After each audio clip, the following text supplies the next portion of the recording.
माता की, भारत माता की।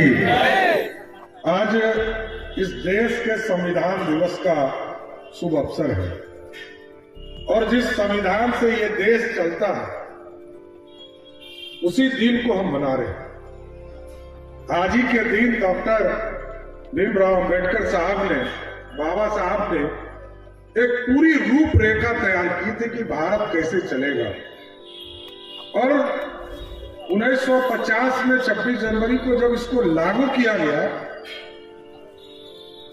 उस दिन से स्वतंत्र पूरी तरह रिपब्लिक डे के तौर पर हम मनाते हैं। आप समझिए कि संविधान से ही यह देश चलता है। एक कानून बना हुआ है और 4 तरह की प्रक्रिया पूरे देश में है। लोकतांत्रिक व्यवस्था है, न्यायपालिका है, कार्यपालिका है। हम जो गलती करते हैं उसको ये लिखते हैं, सरकार कोई गलती करती है उसको लिखने का काम करता है, कार्यपालिका गलती करती है उसको भी लिखने का काम करते हैं। तो ये पूरा संविधान से ये देश चल रहा है। और दूसरा है गौरवशाली इतिहास हमारा। सम्राट अशोक ने अखंड भारत की कल्पना की थी और उस अखंड भारत को सजाने का काम आज कौन कर रहा है? इस देश के यशस्वी प्रधानमंत्री नरेंद्र मोदी जी करने का काम कर रहे हैं। कई लोग हैं इस देश में जिन्होंने देश का निर्माण किया और सम्राट अशोक उसमें से एक सबसे महान सपूत इस देश के हुए, जिनकी 2 तरह के चरित्र देखे जाते हैं। और इस मगध के राजा थे तो मगध में सिर्फ ये मगध नहीं था, ये मगध यहां से लेकर ईरान तक था, पाकिस्तान तक था। ये मगध सिर्फ अभी जो हम लोग प्रमंडल कहते हैं, ये जो 4 जिला 5 जिला है, यही मगध नहीं है। उस समय का जो मगध था वो हिंदुस्तान से लेकर पाकिस्तान और ईरान तक पहुंचने का काम करता था। और वो राजा ऐसा थे कि जब युद्ध लड़ने गए तो लड़ते लड़ते लड़ते लड़ते इस दुनिया के भूभाग को, सबसे बड़े भाग को भारत बनाने में सफल हुए। खून की नदियों को बहाने का काम। और दूसरा चरित्र उनका तब आया जब उन्होंने शस्त्र को त्यागा और अहिंसा के पुजारी बने। गौतम बुद्ध के विचारधारा, सनातन के विचारधारा को लेकर आगे बढ़ने का काम। इस देश में 2 तरह के चरित्र को देखे गए। बाद में महात्मा बुद्ध के विचारधारा को सब लोगों ने सराहा और आज देश के प्रधानमंत्री जब दुनिया में जाते हैं तो बड़ा स्पष्ट तौर पर करके आते। हम उस देश से आते हैं जिस देश में बुद्ध ने विचारधारा दिया। हम गौतम बुद्ध के देश से आए और ये नरेंद्र मोदी जी कोई एक व्यक्ति नहीं है, विचारधारा। आज देश को खड़ा करने में देश के प्रधानमंत्री लगे हैं, लेकिन साथियों अभी काम बहुत करना है। बिहार में लंबे समय से हम लोग राजनीति में हैं और बिहार की राजनीति को हम लोगों ने देखा कि जिस तरह लोग यहां पलटी मारने का काम कर रहे हैं, हमको लगता है कि राजनीति भी शर्मा गया। इतिहास गवाह रहेगा।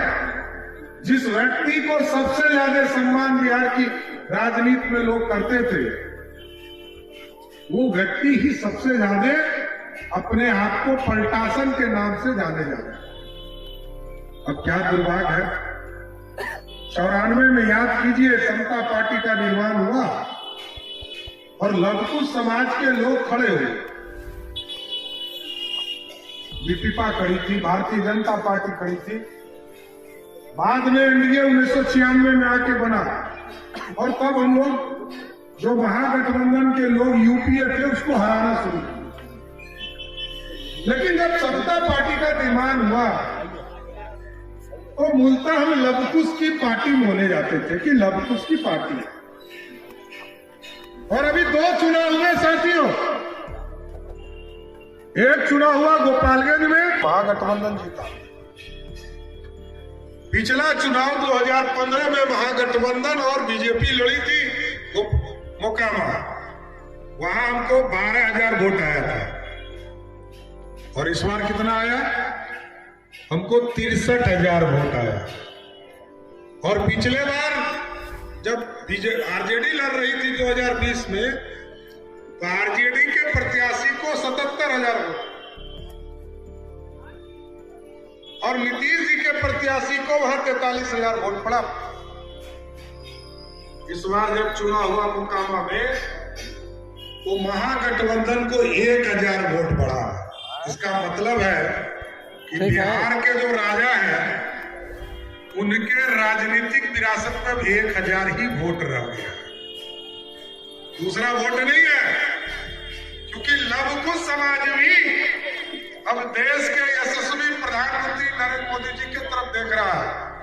और इसलिए देख रहा है, जिस तरह हम टेंट में बैठे हैं साथियों, हमारे अराज, हमारे प्रभु श्री राम लगभग 400 वर्षों से इंतजार कर रहे थे कि टेंट में बैठकर कि कोई भगरत आए, हमको भी इस टेंट से निकाल कर एक भव्य राम मंदिर में बैठाए। इसको किसी ने स्थापित किया, तो आदरणीय नरेंद्र मोदी ने किया। और हम आपको स्पष्ट करना है कि 2024 के 14 जनवरी को पूरे देश के साधु संतों ने तय किया है कि आप अयोध्या चलिए और 14 जनवरी 2024 से कोई भी व्यक्ति, पूरे देश का कोई भी व्यक्ति प्रभु श्री राम के भव्य राम मंदिर में पूजा करने का काम कर सकता है सच। और जिस राजा की गुणगान के लिए हम आज यहाँ आए, सम्राट अशोक की कल्पना, अखंड भारत का सपना पंडित चाणक्य ने देखा। और पंडित चाणक्य ने जिन्हें जो चीजों की स्थापना की कल्पना की,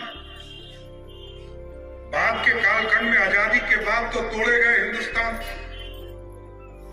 2 भाग में, हिंदुस्तान की 3 भाग में बटा, बांग्लादेश भाग में बना।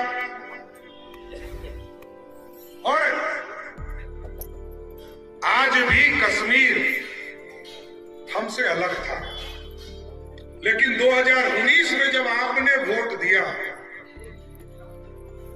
और यहां से एनडीए प्रत्याशी को चुनाव जिताकर भेजा, तो देश के प्रधानमंत्री जी ने जो अखंड भारत का सपना था, क्योंकि औरंगाबाद जिले के लोग कश्मीर में कोई जमीन नहीं खरीद सकते, कश्मीर का वोटर नहीं हो सकता था।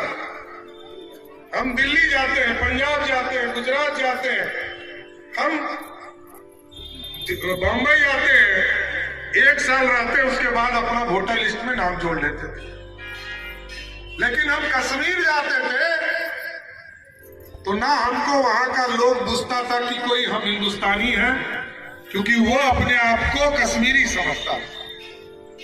और नरेंद्र मोदी जी और अमित शाह जी को विशेष तौर पर धन्यवाद देना चाहते हैं साथियों, जो पंडित चाणक्य का सपना था और जिसकी स्थापना सम्राट अशोक, हमारे राजा मगध के राजा ने किया था, उसको भी नरेंद्र मोदी की सरकार ने 370 को उखाड़कर कचरे के ढेर में फेंकने का काम किया।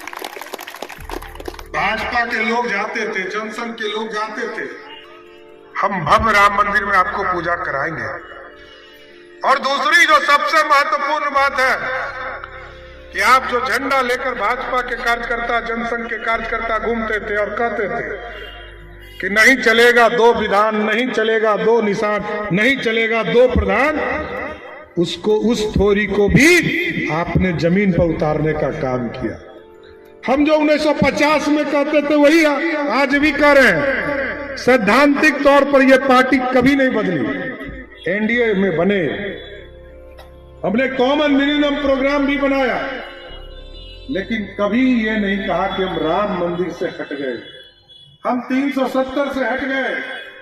आप सोचिए कि 1950 में डॉक्टर श्यामा प्रसाद मुखर्जी जी ने जो सपना देखा था उसको पूरा करने में 2019 लगा, बदले नहीं, सैद्धांतिक तौर पर खड़े रहे। इस माजी भूल गए, कोई सिद्धांत नहीं है। ये आज राजद के साथ है, कल कांग्रेस के साथ भी जा सकते, कल माले के साथ भी जा सकते।